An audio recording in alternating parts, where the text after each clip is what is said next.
9 million New Jerseyans that are represented by Senator Menendez, and roughly 2 million of them identify as sexual assault survivors. Because I read the post, which I thought was very moving, very strong, and very well written. So, Thank you.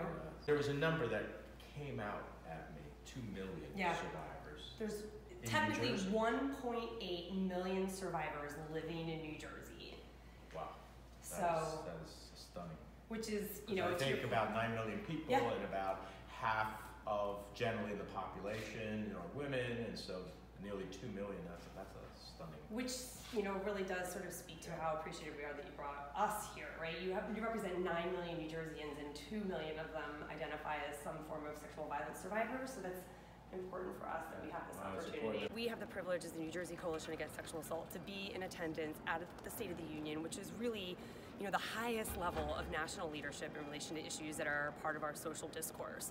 And it's important to note that while we're privileged to be here as a part of the Me Too movement, that there are other colleagues and allies in the audience that represent DACA or other forms of immigration reform that are needed, or people that need health care. And I think what's really important is to draw the connection and intersectionality between all of these issues. The fact that one representative might choose one particular person or cause over another doesn't mean that those have more weight or priority than any of the others, and in fact we're all intersectional.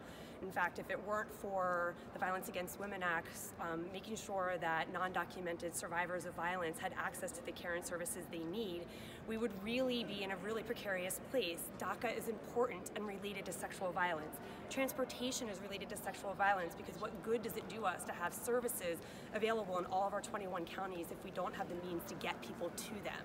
New Jersey is a really interesting state full of diverse perspectives and experiences, and we are honored to be here, and we stand in allyship with all of the rest of our social justice partners across New Jersey.